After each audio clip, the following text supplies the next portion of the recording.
Assalamualaikum warahmatullahi wabarakatuh. Apa kabar Anda pemirsa Dumai Vision dimanapun Anda berada? Nah, pada hari ini kita hiruk pikuk dan hingar bingar kota Dumai kerap terdengar. Kota Dumai sebagai kota pelabuhan kerap terjadi pemasukan bawang ilegal tanpa dokumen ke kota Dumai ini. Nah, sejauh ini pula terkait dengan hiruk pikuk bawang merah di kota Dumai ini, para ibu rumah tangga mulai merasa kewalahan dan mulai menjerit menjelang 2 minggu datangnya bulan suci Ramadan 1437 Hijriah ini. Kenapa tidak? Bawang merah ini hilang dari peredaran pasar di Kota Dumai. Nah, sejauh ini pula pengamat ekonomi Kota Dumai dari Institut Agama Islam Kota Dumai, Bapak Rizal Akbar, sudah hadir bersama kita untuk berbincang-bincang yang kami ambil tema 1 jam lebih dekat. Hilangnya bawang merah dari peredaran pasar tradisional yang ada di Kota Dumai. Pak Rizal Akbar, Assalamualaikum Pak, apa kabar pada hari ini Pak? Waalaikumsalam warahmatullahi wabarakatuh. Alhamdulillah dalam keadaan kabar baik. Ya. Sehat Pak ya? Alhamdulillah. Pak, ini kan Kota Dumai ini berapa waktu belakangan ini kerap kita terdengar hiruk pikuk baik kita sebagai kota di pesisir pantai timur Sumatera ini Pak, yang berdekatan langsung dengan dua negara tetangga seperti Malaysia dan Singapura ini. Ini kerap terjadi masuknya bawang-bawang impor ilegal tanpa dokumen. Bahkan ratusan ton sudah dimusnahkan oleh pihak-pihak terkait. Namun terkait dengan hal ini pula, menjelang 2 minggu datangnya bulan suci Ramadan, persisnya 2 hari belakangan ini, bawang merah ini hilang dari peredaran pasar di Kota Dumai. Ini menurut Bapak ini seperti apa sebenarnya yang terjadi kalau dilihat dari sisi ekonomi ini Pak? Baik, ya. Terima kasih ya. Saya mungkin dengan beberapa rekan-rekan sudah melakukan pengamatan ini memang sejak tahun 2013 ya. Artinya ketika itu kita sudah mengamati tentang persoalan bawang merah ini. Memang persoalan bawang ini kan persoalan yang sebetulnya ketika saya diajak terlibat dengan persoalan ini, bawang ini kan adalah kalau dari sisi agama kan kita sudah jelas hukumnya ya kan. Nah, jelas hukumnya, dan kalau dikatakan anak bawang kita juga sedih juga ya kan. Tetapi ternyata dia merupakan sesuatu hal yang sangat strategis terutama bagi Kota Dumai. Ketika Permentan 43 keluar ya, maka banyaklah terjadi fenomena-fenomena terhadap persoalan bawang. Nah, pada tahun 2013 terjadi harga yang melambung tinggi dan segala macam. Seperti itu ya, harga bawang itu sampai dengan 100.000 di pasar dok. Saya tahu persis itu, sehingga orang sudah nyaris susah membeli harga bawang, tapi bawangnya ada.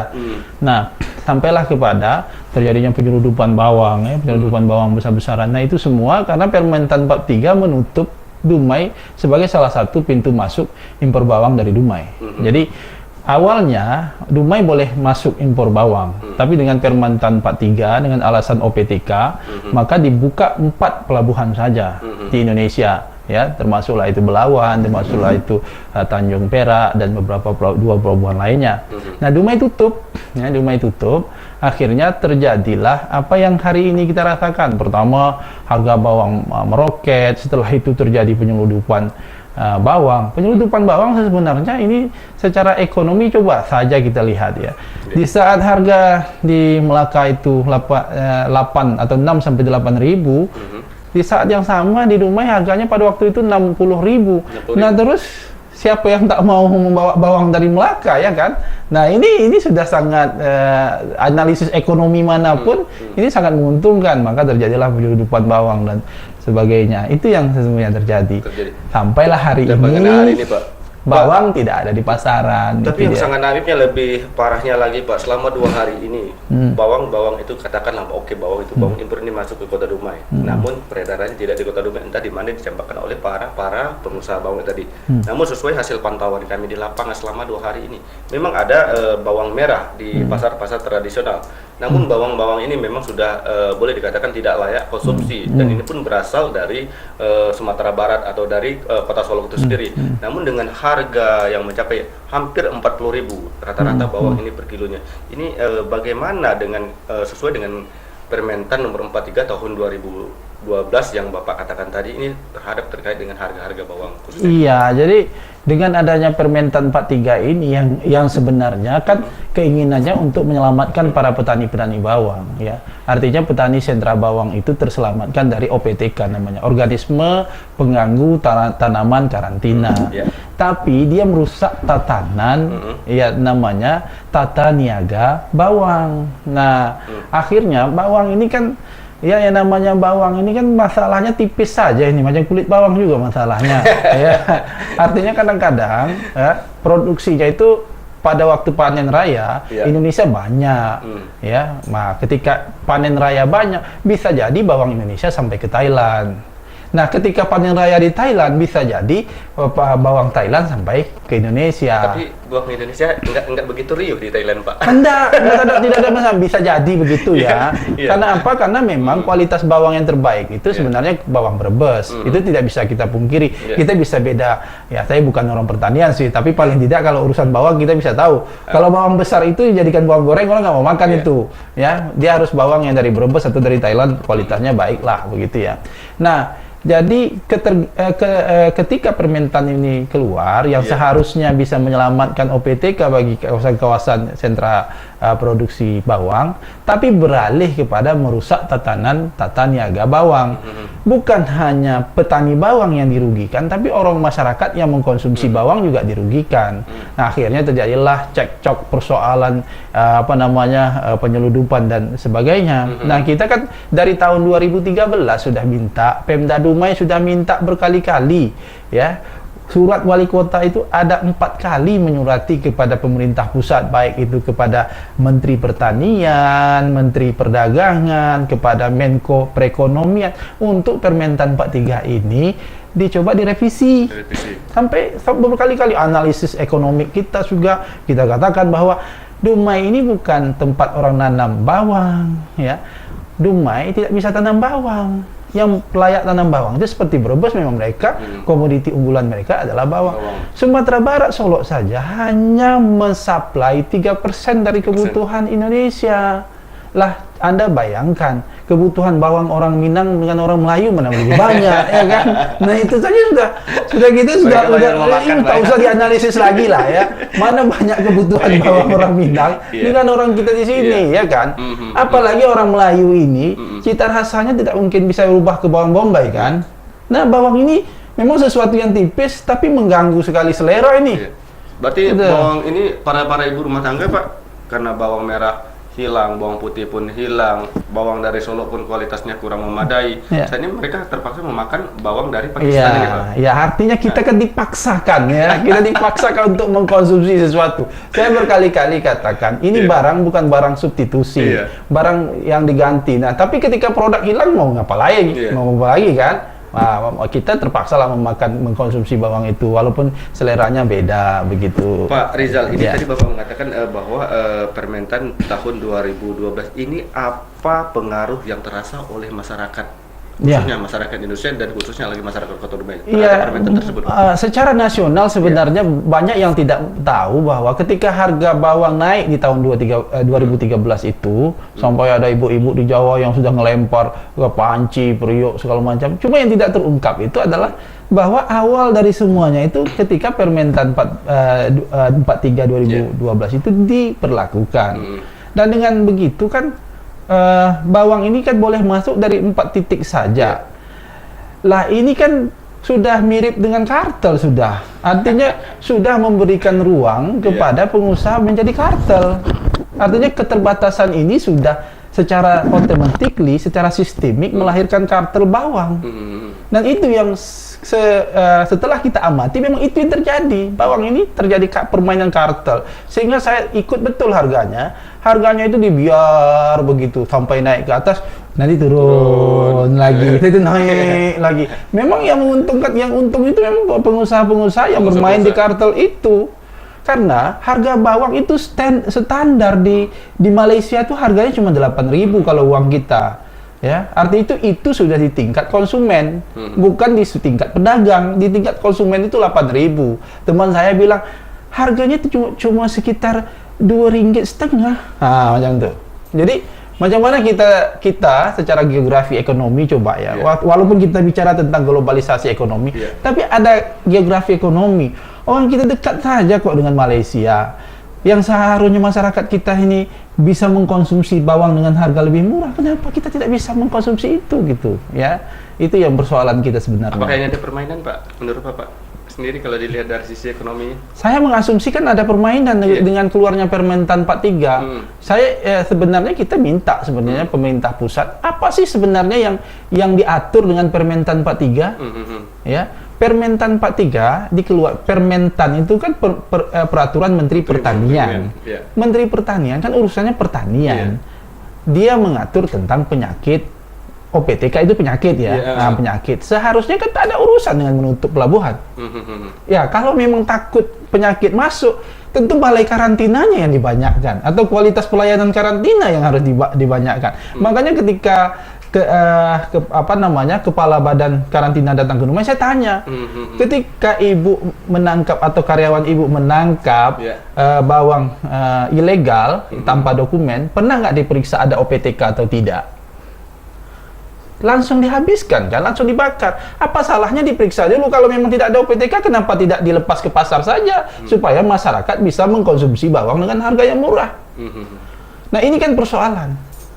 Kita memang pengaturan ini tidak ada masalah, tetapi kan akhirnya secara tidak langsung menyebabkan orang Dumai mensubsidi kepada negara kan. Seharusnya dia makan dengan harga misalnya anggaplah 18.000, tiba-tiba dia harus membeli dengan harga 20.000, berarti 2.000. Itu kalau harga 2.000. Sekarang Solok saja yang jelek seperti itu 40.000. Artinya kita harus mensubsidi kepada negara 20.000 lebih, bukan kepada negara, entah kepada sesiapa kan. Nah, itu dia persoalannya. Pak Rizal, tadi Bapak mengatakan terkait dengan bawang ini yang diuntungkan oleh pengusaha bawang. Kemudian beberapa hari terakhir ini masyarakat mulai menyerit dengan langkanya bawang di Kota Dumai.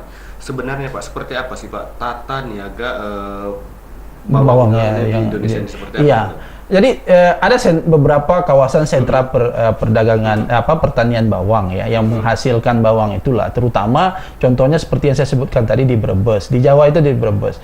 Nah, Brebes hanya bisa memenuhi atau Jawa hanya memenuhi 60% dari kebutuhan bawang nasional dalam keadaan normal. Nah, Sumatera Barat hanya bisa memenuhi 3% atau 3-5% dari kebutuhan nasional. Nah, artinya dalam keadaan normal saja kita masih kekurangan 35% kebutuhan nasional, apalagi dalam keadaan pancaklik. Ya, ketika misalnya seperti sekarang ya.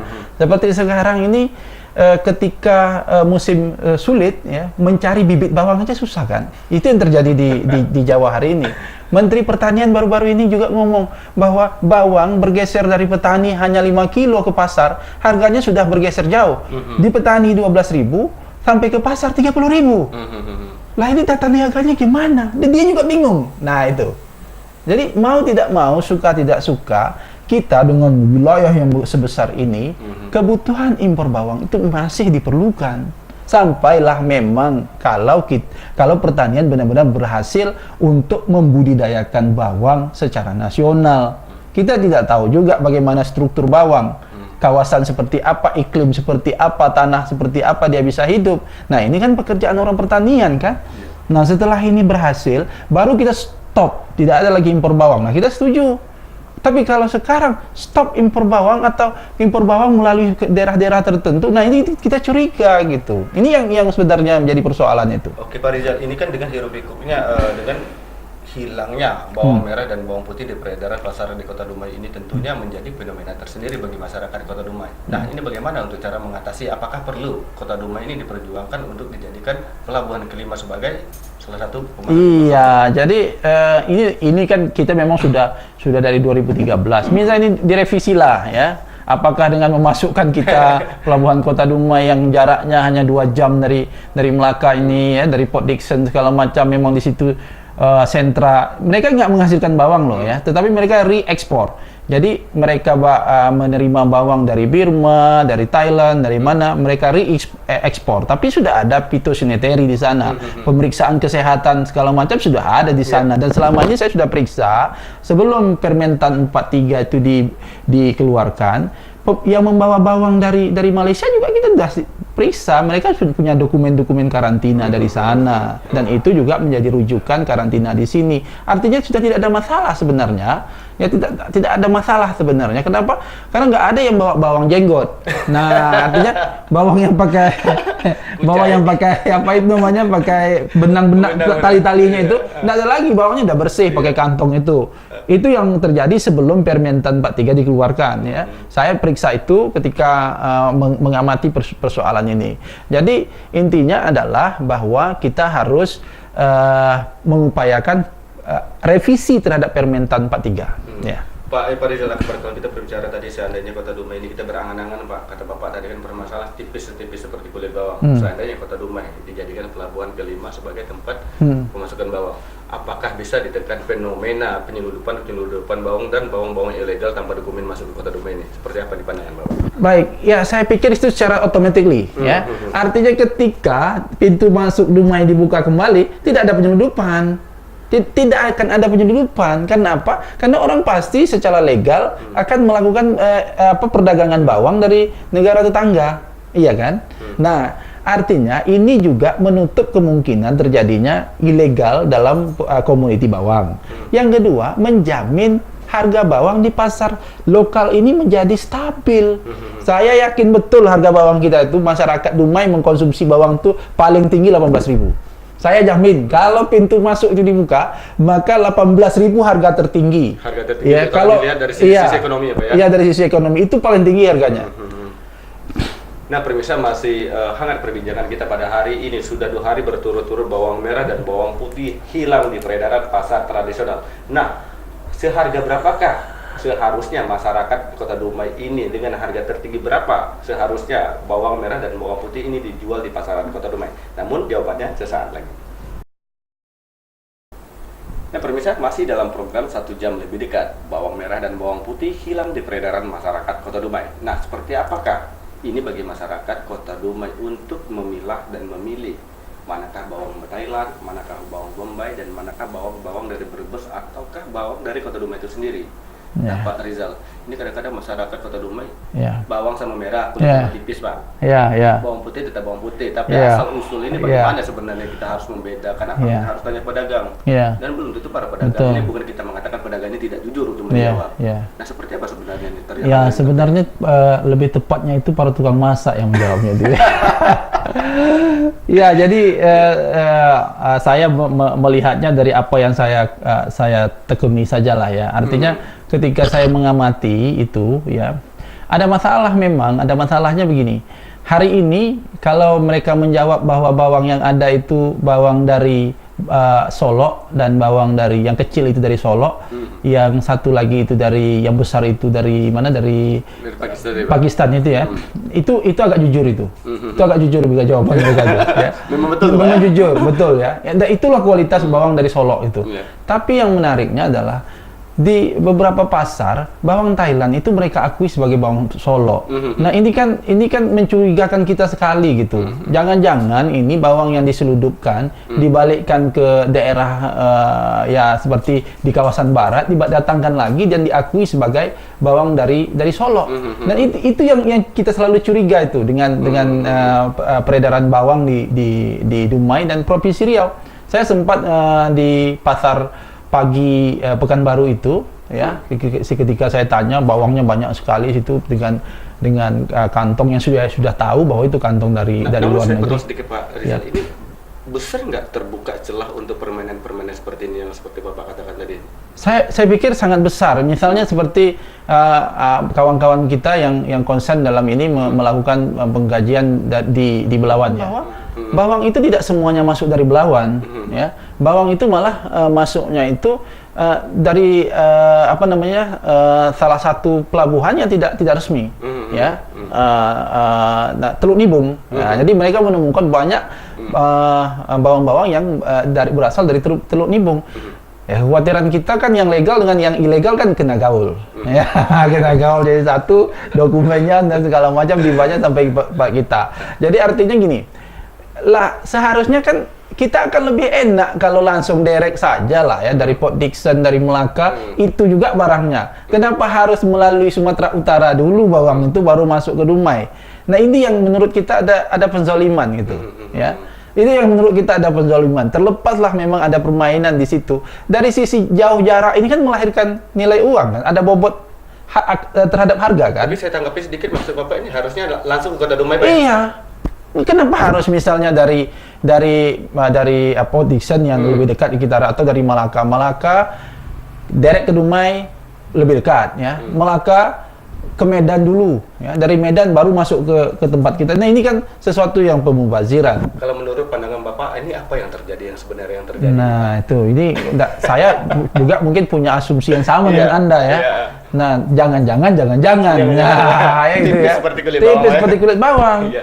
Jadi akibat dari keinginan pengaturan OPTK tiba-tiba menjadi spekulasi tata niaga perdagangan bawang. Yang terzolimi adalah masyarakat. Ya, masyarakat yang seharusnya sudah happy ya makan bawang, cita rasa bawang itu menjadi sesuatu yang tidak happy lagi, kan begitu. Pak, ini menurut analisis ekonomi masyarakat Kota Dumai saat ini seharusnya mengonsumsi harga bawang itu berapa? Ya, saya prediksi ya, kalau misalnya directly dari Melaka ke Dumai, anggaplah harga sekarang 8.000 ya. 8.000 dengan fluktuasi dolar dan ringgit itu, ya, dengan biaya ongkos. Kalau saja ongkos tambah dengan barang di sana itu menghabiskan 8.000 juga atau 100 kali lipat, 100%, baru 16.000 kan? Artinya masyarakat sudah bisa membeli bawang dengan harga 16.000 per kilo. Itu kalau sekiranya 100% biaya tambah untung. Ya kan? Tapi tidak mungkin kan seperti itu. Paling-paling 1 kilo bawang itu biaya angkut paling Rp1.000. Ya, anggaplah pedagang nak ngambil untungnya itu 40% saja. Kita sudah bisa mengkonsumsi dengan harga 12.000. Makanya saya katakan bahwa sebenarnya 18.000 sudah harga termahal untuk konsumsi bawang dari Thailand itu ke Dumai. Oke, Pak Rizal, ini kan menjelang 2 minggu menjelang bulan suci, datangnya bulan suci Ramadan. Inikah hilangnya bawang merah, bawang putih, atau langka boleh dikatakan seperti itu, Pak? Ini apakah bisa terjadi dikatakan penimbunan bawang? Tapi kalau kita katakan penimbunan bawang, karena ini bawang ini cepat busuk atau bagaimana? Ini sebenarnya penyebabnya seperti apa sih sebenarnya, Pak? Nah, ini yang kita masih harus periksa lagi ini ya. Karena memang tadi secara resmi ada 4 kawasan yang boleh memasukkan bawang ya, pelabuhan bawang. Kita tidak tahu ada persoalan apa pada titik-titik itu. Dan memang persoalan bawang ini kan hari ini bukan hanya pada sisi kelangkaan. Di awal 2000, seperti yang saya katakan kemarin ya, di awal 2016 ya, nah BI saja sudah bicara bahwa inflasi tertinggi itu disebabkan oleh faktor bawang. Ya. Memang bawang ini kulitnya tipis, tapi luar biasa ya. Nah, kehilangan bawang hari ini kita harus periksa lagi apakah adanya kegagalan panen di semua sentra produksi bawang. Tapi saya tidak yakin juga ya kalau ada penimbunan. Nah, sampai berapa lama dia berani menimbun, kan begitu. Nah, ini perlu diperiksa lagi, tapi bagi saya inilah impact ya, inilah efek dari sebuah regulasi yang tidak mempedulikan tentang keberadaan masyarakat ya. Yang tidak peduli ini siapa nih, Pak Rizal, kira-kira? Ya, regulasinya ya.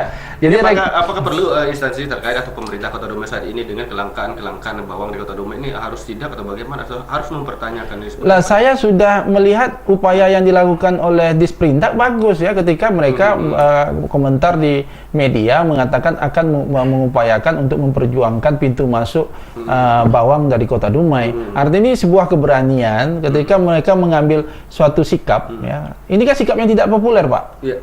Ketika sikap untuk masuk impor di Indonesia itu tidak populer. Dianggap orang, ini ada kepentingan dengan importir atau segala macam. Kenapa tidak populer, Pak? Ya, tidak populer, betul tidak populer. Jadi, saya bicara misalnya di Jakarta, bicara tentang impor, ketika disebut impor, itu tidak populer. Kenapa? Dalam teori ekonomi, ekspor lebih baik daripada impor. Ya, ekspor lebih baik daripada impor. Tapi kadang-kadang orang tidak sadar, yang mananya, pada sisi yang mananya yang lebih baik. Pada sisi kebutuhan-kebutuhan pokok yang memang kita tidak dapat memenuhinya, mau tak mau, suka tidak suka, harus impor. Kecuali negara ini mampu untuk melakukan swasembada bahan-bahan pokok ini. Nah sekarang kan belum mampu, kebutuhan bawang kita masih ada 30% lagi yang harus diimpor. Oke, Pak Rizal, ini tadi Bapak mengatakan di Sprindak Kota Dumai, atau katakanlah boleh secara garis besar pemerintah Kota Dumai juga ikut memperjuangkan terkait Dumai dijadikan pintu masuknya. Ini bagi masyarakat Kota Dumai sendiri, seberapa besar perjuangan masyarakat Kota Dumai untuk memperebutkan Dumai sebagai pintu masuk bawang di Kota Dumai ini, Pak? Iya, kalau masyarakat Dumai hari ini kan representatifnya ada umum ya, tapi elemennya kan seperti di persekutuan masyarakat Dumai hari ini kan tampil lah ya, ada 8 LSM yang coba untuk mencoba memperjuangkan pintu masuk ini suatu hal yang luar biasa. Karena apa? Karena sudah dari sejak tahun 2013 ya, sudah seperti Bang Toyib ya. 3 kali puasa, 3 kali belum pulang ya. Jadi saya luar biasa apresiasi pada kawan-kawan yang tetap sabar ya, melalui dialog, melalui surat yang disampaikan kepada, sudah pernah presentasi ke karantina pusat ya, badan karantina sudah presentasi semuanya, tapi alhamdulillah hari ini belum juga terpenuhi. Nah itu kita berserah diri kepada Allah saja. Dan perjuangan ini harus tetap diperjuangkan. Bukan hanya produk bawang. Bawang itu cuma saya pikir seperti tipis sekali lah ya. Tapi banyak produk-produk yang ke depan ini tidak mungkin lagi kita mengkonsumsinya dengan harga yang begitu mahal ya. Karena apa? Karena memang tidak banyak orang yang ngerti ekonomi. Masyarakat kadang-kadang kesian kan, ketika berapa pun ada di pasar itu, menurutnya sesuatu keniscayaan, ya sudahlah belilah, untung ada daripada tak ada, kayak gitu ya. Bahasa masyarakat kita ini memang luar biasa baiknya. Padahal sesuatu itu paling mungkin mereka mendapatkan barang itu dengan harga yang lebih murah gitu. Tapi karena regulasi yang kadang-kadang menghambat kita untuk sampai harga yang murah itu. Oke, Pak Rizal. Ini kita berandai-andai lagi Pak, bagaimana jika pemerintah pusat mengamini apa permintaan kita menjadikan Kota Dumai sebagai pintu masuk? Ini apa saja persiapan yang telah kita lakukan saat ini, Pak? Ya, jadi gini, yang pertama tentu kita tidak akan diberi sebebas-bebasnya, dan itu akan merusak tata niaga bawang. Kita tetap juga harus menjaga tata niaga bawang supaya Brebes di kawasan-kawasan lain itu happy juga lah kehidupan mereka, ya kan? Artinya tidak harganya jatuh dan segala macam, itu satu. Yang kedua, kita juga ingin bagaimana tidak terjadi penyebaran OPTK, itu jelas ya. Nah, yang ketiga, kita yakin bahwa dengan masuknya bawang melalui pintu masuk Dumai, harga bawang akan terkawal di Kota Dumai. Nah, untuk itu mungkin persiapan yang kita lakukan itu kita coba untuk menyiapkan. Pemerintah harus punya ya. Saya sebenarnya menganjurkan kepada pemerintah Kota Dumai ini harus ada perda tentang sembako sebenarnya. Ya, 9 bahan pokok ini, kebutuhan pokok masyarakat ini yang melalui impor ini atau trading ini harus ada perda yang diatur sedemikian rupa sehingga paling tidak pemerintah mudah mengawal. Apakah ini dianggap perlu, Pak? Saya pikir perlu supaya tidak ada lagi tuduhan, ya, tidak ada spekulasi di situ. Sehingga ketika kita bicara tentang ketika perdagangan ini terjadi, kan yang untung itu pertama masyarakat mengkonsumsi harga murah. Yang kedua adalah buruh-buruh pelabuhan kan. Mereka punya pekerjaan bongkar muat dan sebagainya, buruh gudang dan sebagainya, buruh transportasi dan sebagainya. Sebenarnya kan roda perekonomian Kota Dumai itu ini. Nah, ketika tutup, roda perekonomian Kota Dumai itu jadi tidak stabil. Tapi kan kita kan digaduhkan dengan persoalan penyeludupan, barang-barang yang haram, barang-barang yang membahayakan dan sebagainya. Disinilah saya pikir pemerintah Kota Dumai harus mengambil sikap melalui pembentukan perda yang bisa meminimalisir ini. Ya, meminimalisir ini. Itu.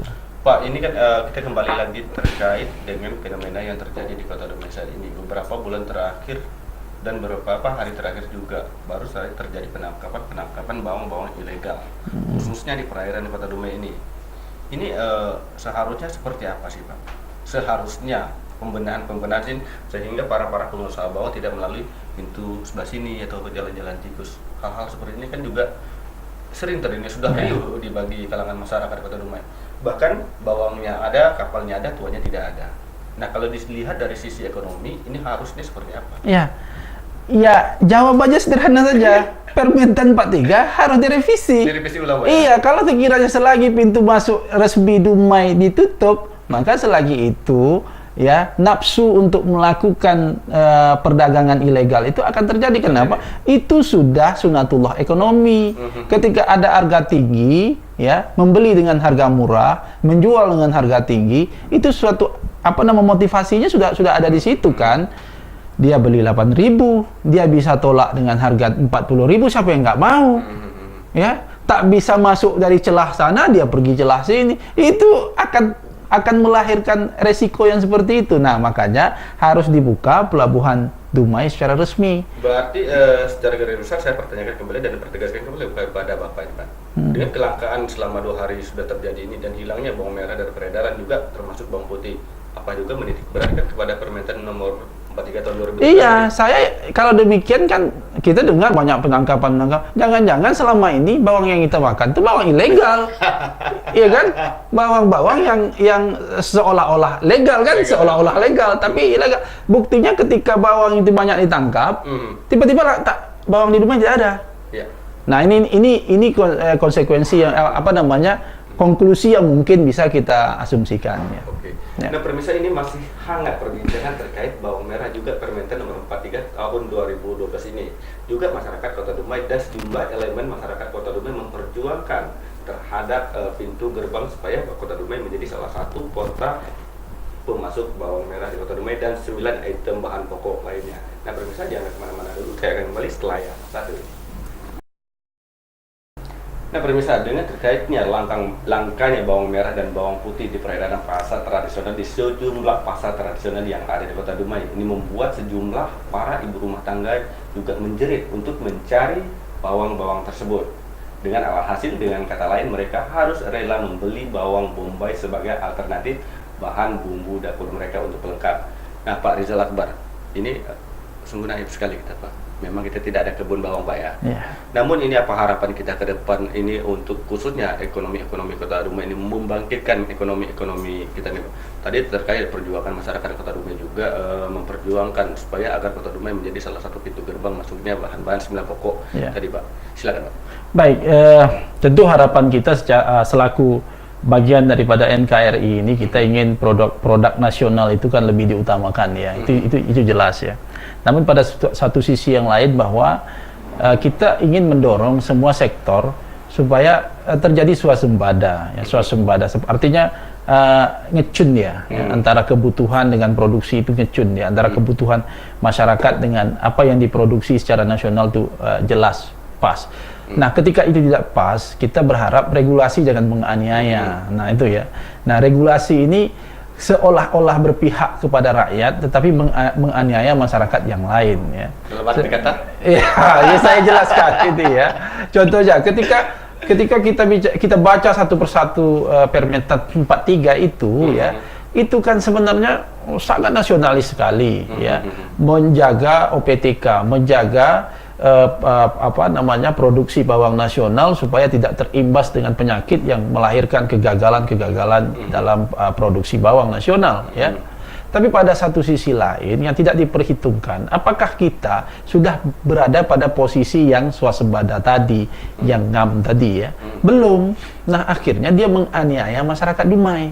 Masyarakat Dumai yang sebelum ini hanya mengkonsumsi bawang dengan harga 18 sampai 20 ribu, tiba-tiba meroket. Dan alhamdulillah saya luar biasa memuji masyarakat kita cukup baik gitu ya. Jangan salah satu Bapak juga menjadi salah satu sudah pergi ke pasar menemani istri. Oh bukan, saya kalau pergi ke pasar hampir orang pasar pasti kenal dengan saya, pasar dok pasti kenal sama saya ya. Bapak dapat bawang dari enggak, Pak? Karena gini, karena saya kan orang ekonomi Islam ya. Karena yang dalam ekonomi Islam tuh kita harus turun ke pasar, Pak. Kalau mengikuti sunnah, kita harus turun ke pasar ya.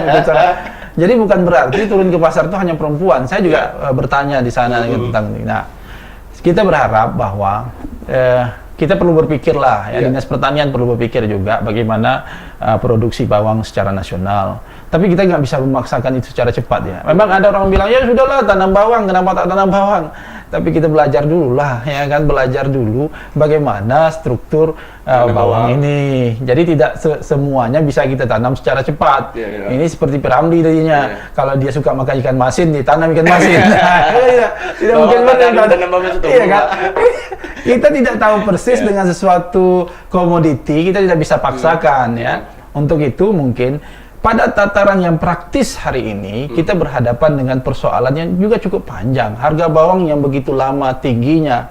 Padahal kebutuhan masyarakat kan bukan cuma bawang. Ya, ada komoditi-komoditi pilihan yang lain yang itu harus dikeluarkan juga dalam memenuhi kebutuhan hidupnya sehari-hari kan. Nah, ketika sebuah harga bawang ini naik, maka dia akan menyebabkan naik kepada kebutuhan-kebutuhan lain. Itulah yang didefinisikan dengan inflasi. Oke, Pak Ya, Rizal. nah. Perlu saya tegaskan lagi satu, saya revisi lagi pertanyaan tadi Pak. Ini kelangkaan bawang di Kota Dumai ini juga salah satu penyebabnya Permentan nomor 43 tahun 2012 seperti Iya, yang Bapak katakan iya. tadi. Iya, Ini- saya sangat punya hipotesis saya itu seperti itu. Ini adalah bagian panjang dari Permentan 43 yang tidak hati-hati. Ya, Permentan 43 ketika dia bicara tentang OPTK kita setuju. Tapi ketika dia menutup pintu masuk pintu masuk bawang impor, lah ini urusan apa pertanian menutup pintu masuk perdagangan? Berarti Kan ada- ada Menteri Perdagangan yang harusnya menutup pintu masuk. Itu kan urusan Menteri Perdagangan. Nah, ini aneh kan? Berarti menjadi dua pertanyaan besar pada hari Iya. ini Pak bagi kami Pak. Satu, kemana perginya bawang merah dan bawang putih? Ah. Kedua, ada apa dengan Permentan 43, 2012 ya, tersebut? kami sudah mempertanyakan itu sejak tahun 2013. Ada apa? Ada apa, Yang Pak? ini yang Ya. untung kita sama-sama lah menjawab ini. Belum ya. terjawab Pak? Belum terjawab Belum sampai terjawab, hari Pak. ini. Mungkin ya. harapan kita Pak, silakan Pak. Ya, harapan kita semoga masyarakat mengerti ya, semakin memahami bahwa persoalan-persoalan kita ini tidak sesederhana yang kita lihat, tidak sesederhana memperhitungkan seperti anak bawang ya. Tapi ada persoalan-persoalan yang mengakar di belakang. Mari kita selalu berdiskusi, mari selalu kita bertanya kepada orang yang tahu tentang persoalan-persoalan ini supaya masyarakat ini bisa tercover ya, kesejahteraannya bisa tercover. Jangan sampai gara-gara persoalan kecil mereka harus membayar mahal seperti persoalan ini. Nah, kita juga berharap kepada masyarakat, mari dukung ya usaha-usaha yang kami lakukan ini.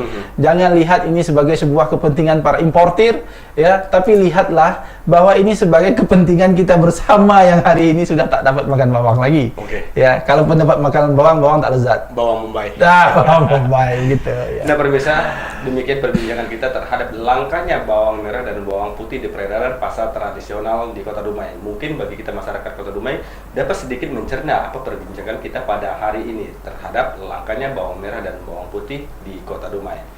Pak Rizal, terima kasih sudah hadir bersama kita. Sampai jumpa Pak Rizal. Ya, terima kasih. Nah pemirsa, saya Karul Iwa serta kerabat kerja yang bertugas undur diri. Sampai jumpa di lain waktu. Assalamualaikum warahmatullahi wabarakatuh. Waalaikumsalam warahmatullahi wabarakatuh.